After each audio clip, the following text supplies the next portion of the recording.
Alright, so quick pro here. We have two versions of the deck. The raw one, which is what we're playing now, and the Final Fantasy testing one. So we're going back to the raw one here to mix it up because I was bored of playing the other one. So this is the Rakdos Bargain Beanstalk deck. I do believe Beanstalk is not long for the world. I think that we will eventually see it banned in Pioneer if Wizard shows interest in Pioneer, which is another story for some other time. So let's shock in and hold up a Leyline Binding on 2. Mono black, Fortsies. Yeah, we're fine to take a Fortsies here. They should take the bargain if I was them. They take a Leyline Binding, so we'll play a Beanstalk to draw a card, play a tap land. They do know our entire hand, which is unfortunate, but there's an unstoppable killer. So let's play a land tapped, pass it back. We can hold up the Helix in response to whatever they do. We don't want to do it on our turn because we want to... Oh, he did. We want to not have them have an untapped step. Oh, that's going to be bad. There's a Shieldred. So let's Rakdos Bargain, draw a card, taking more damage. We do find a Leyline Binding, and we'll take a land. I don't think it's worth running the... Alright, they're up to 5 mana. We'll wait till they declare the attack, and then we Leyline Binding. Ouch, draw a card. Bye. Take away the Shieldred. Opponent plays the Ritual Chamber. Pretty nice. Let's get this Cornucopia down to start gaining life. Shock in. Right. I am very annoyed with how this is going. So I'm going to plot this, pass it back, and I'm going to wait to see what they do on their turn.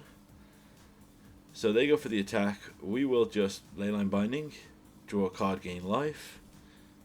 Bye. Take care of the demon token. We can blink that later with Yorion for value. Castle Lochwain is going to draw them a lot of cards out. They do unlock the Annex and lose 2 life. Right, so I'm looking at my options here. So first things first, Pillage the Bog, gain 2 life.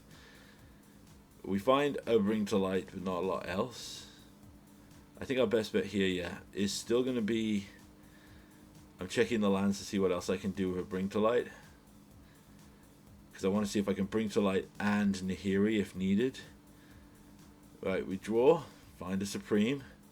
Right, grab a Reborn, draw another card. Reload. God, Beanstalk is so busted. Alright, well, it's time to Night of Autumn. Destroy their room. Try again. We can discard 2 lands here. We have 2 hands of action. I will trade Niv for the Unstoppable Killer to put it back in lockdown jail so we can kill it again. Yep, 100%. We'll take the 2 from the Gifted though. Unstoppable comes back. There's a Graveyard Trespasser going to take away our Niv.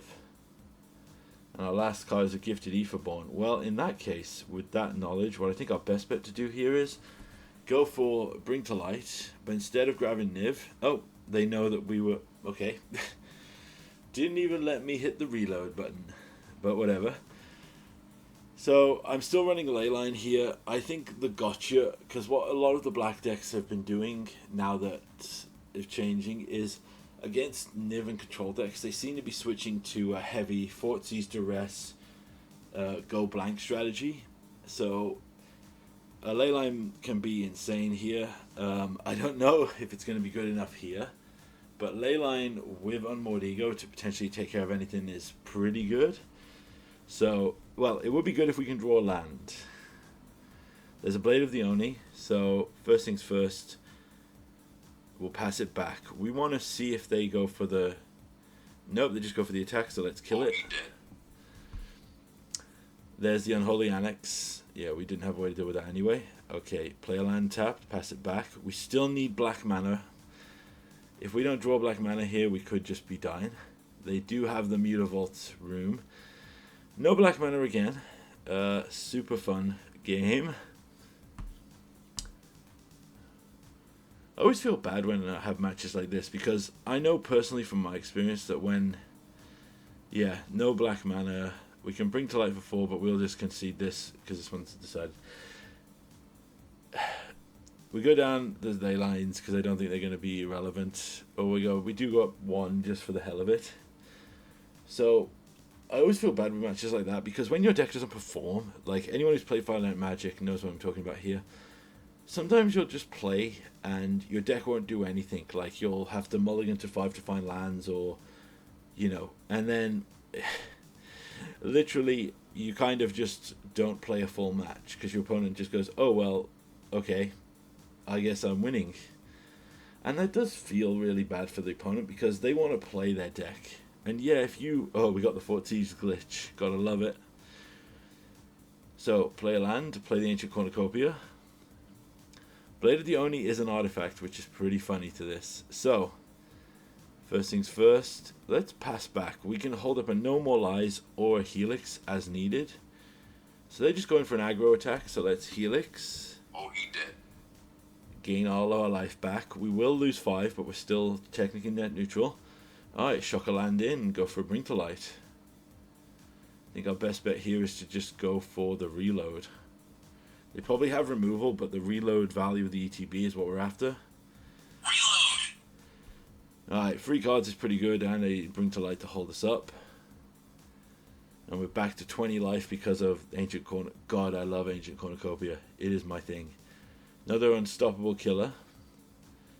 Right, so first things first, that's Vanishing versus the Unstoppable Killer. Bye. That doesn't have a counter on it. Then let's Knight of Autumn to protect against Edicts and destroy the Blade of the Oni. Try again. You got to remember that interaction. The Blade of Oni is actually an artifact sword. Like okay, and our opponent just concedes. I guess they had their no game, which was... Alright, so this game was crazy. And you heard me, game, not match. So, yeah, from the first land you can see, this is blue-white control. So, yeah, I'll explain as the match goes on. But right now we are just pass go. We are holding up leyline bindings to deal with stuff. So we're going to throw out a Knight of Autumn here. They go for the counterspell. So the reason we're just baiting this out early is what we want to do is they have limited options. We want to see what they answer. What I mean by that is we want them to fight over our threats so that when they try to resolve like their 2 cards that can win the game, we just deal with it. So Beanstalk is a huge game changer for us if we can get it down. So we're just going to try it now.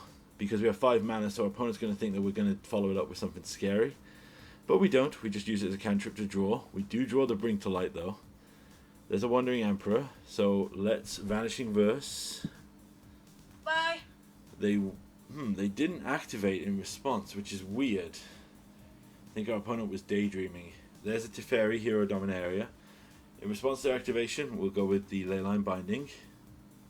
They do go with a No More Lies, which is fine. We did run out of white mana, which is a little unfortunate, but we have another one. Bye. So this takes out the Teferi. They still only got 3 cards in hand. So we're going to grab Yorion here, because blinking the Beanstalk with Yorion, it's also a card draw cantrip with the Beanstalk active. And we can hold up a Vanishing Verse for like a Narset or anything truly scary. Temporary Lockdown. Okay, yep, they take away that. End step, we just go for the Exile. Try again. See if they want to counter that. They don't. Beanstalk comes back, draws us a card, finds us another way to do it. So let's play the Yorion. Second Bring to Light's great, so we can probably go for it now because we have enough mana to double Bring to Light if we have to. Plus this Blink draws us 2 more cards. We have now the Rakshas's Bargain, which is just the nail in a coffin here.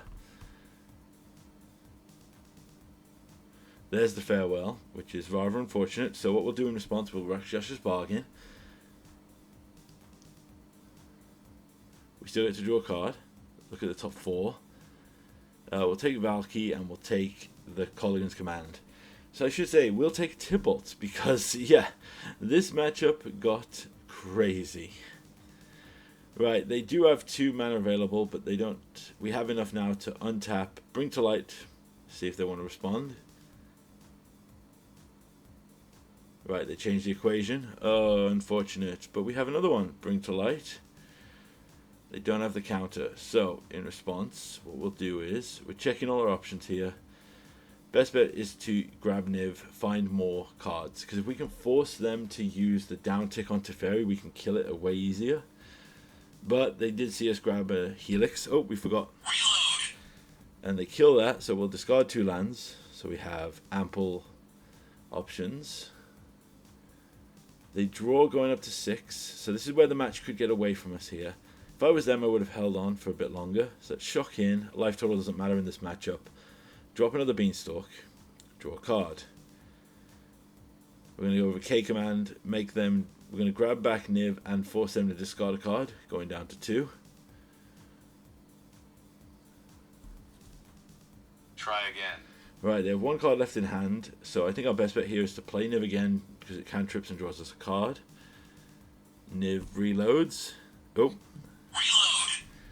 And then we'll try for the map, see what this last card is.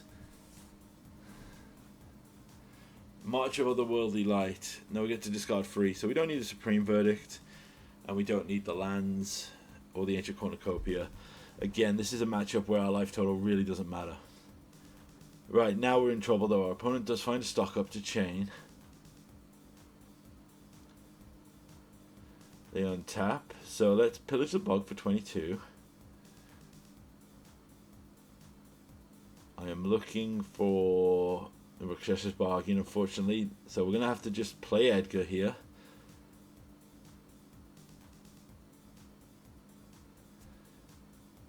Going to see if our opponent wants to fight over this. We can Lightning Helix. Try again. We want to hit Teferi down, so we can't ultimate. Like, genuinely, I don't know if they have a way to win without that. So, Memory Deluge into second Memory Deluge. They're back up to 5 cards. They censor, so we'll just Helix again. Try again. Put Teferi down to 1, so they have to answer Edgar here. So it means they've probably drawn a Wandering Emperor. They play a Beezer. Just makes them a mana because they have more cards than us, or equal cards. They have another stock up. I'm happy for them to tap out. Okay, untapping with Teferi. It's Vanishing versus the Beezer. Bye. There's a Dovin's Veto. In response, we'll Rakdos bargain. Draw a card. Cornucopia in a land. Not the best one, but could work. Alright. Nahiri. Another veto. Play the Cornucopia just for the sake of gaining life. No more lies. So here's my advice against control decks is police them. Just, you don't have to rush out to like destroy them out of nowhere. Like 9 times out of 10, if you can just answer, don't fight over the win, fight over just hurting them enough. So like here, we're going to attack Teferi, even though we know they have the Wandering Emperor, which will get rid of that. So now we play a Beanstalk, draws us a card. We go for the Bring to Light, draw 2 cards, 2 lands, which is unfortunate. Right, now best bet is pretty simple. We'll just grab Niv to go for a reload, draw 2 more cards. Reload. We get an Unmoored Ego and a few cards like that. So first, we're going to go for the Unmoored Ego as a counter check. They veto it, which is fine. So now we can Maelstrom Pulsar Teferi.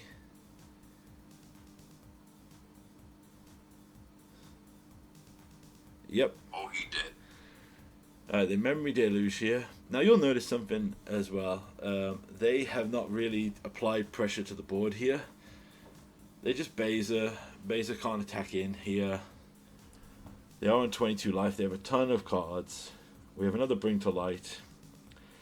So let's Bring to Light here. Now you'll look at this match and think, oh man, you're drawing a lot of cards. Eventually I guess you're going to stick a threat and win the game from something else. No, we are running out of cards.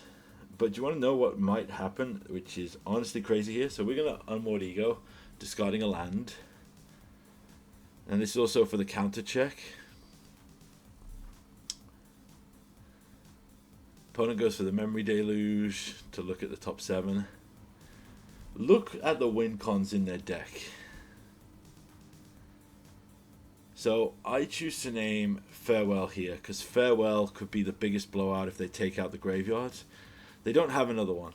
So in their entire deck, they have, no joke, 2 Teferi, sorry, to win the game. And 1 Beza, and the 1 Hall of the Storm Giant. So with everything clear here, we're just going to go all out what we can. Oh, he did. So we take out this Emperor and pass it back. Swing in with a Niv here. Bait them into using the Emperor. They don't.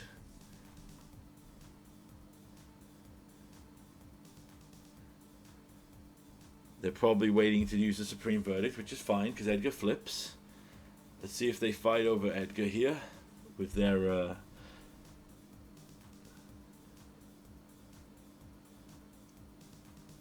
Right, so at this point we're both at about 15 cards in our entire deck. They play a Beezer, draw another card. So instead of 2 Beezers, that's how they plan to win the game. We know they don't have counters here, so let's Tybalt. Draw 2 cards. Plus Tybalt. We take their Teferi, which is beautiful. So let's play their Teferi. Draw 2 cards. Oh, I forgot Tybalt's Sting. I mean, that's an ample sound for Teferi as well. So we'll play this untapped. And we can just hold back. Now, looking at the situation. And I'm going to say this was the biggest disrespect I have seen in a while. Our opponent decides to swing in here. They have to win now because, like, basically we are losing on cards in terms of what's in our deck and what we can cast. Our opponent puts pressure on the board, activates Storm of the Hall of the Storm Giants, and swings at us. So we'll block the 7/7, and in response we'll Vanishing Verse. Bye. So yeah, we take 2 damage here. They have a Get Lost, which could answer anything on this board. So in response, we'll just plus Tybalt again. Play their land as a mark of disrespect. Minus Teferi to get rid of their token, so they can't put pressure on us. Play a Knight of Autumn to draw a card. Now, we are... And then, yeah, Lightning Helix Oh, he did. to take out the Wandering Emperor. Right, so... This is where I'm so confused. This Tybalt is about to ultimate. And this is not a drill, not a joke. That's how many cards they have left, like 15. And we have like 19. So we are winning the fight. And they come back to us and let us ultimate a Tybalt. And I know they didn't have Stifle in the deck. Yeah, so now, how the hell do we lose this? We don't.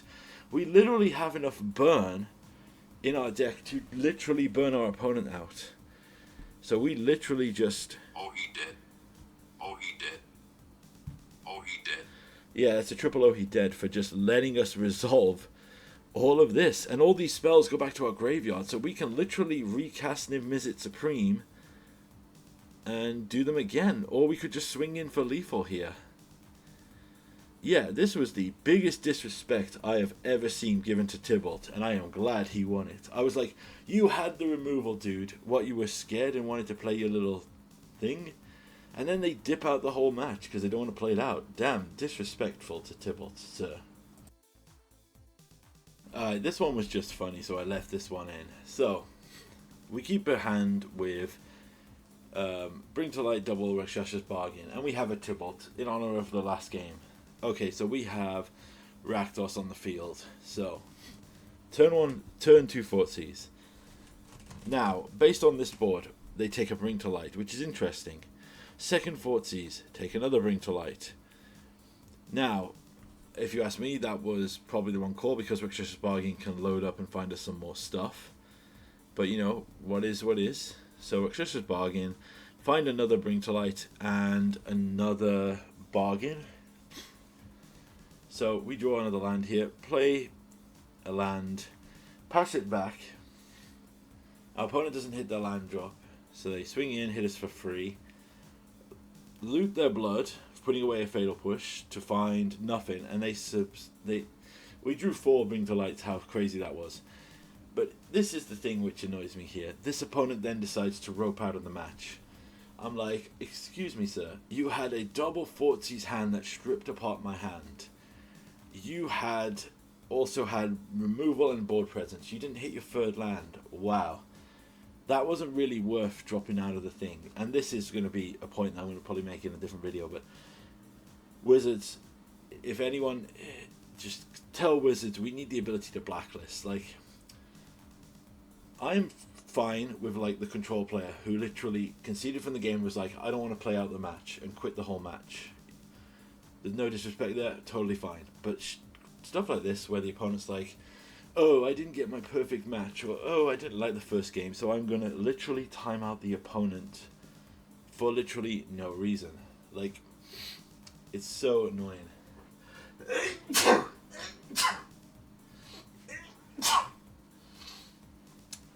Oh dear, hay fever. But yeah, that's going to be the end of the video. Hope you enjoyed this diverse combination of super quick games and super slow games. So we'll be back next week.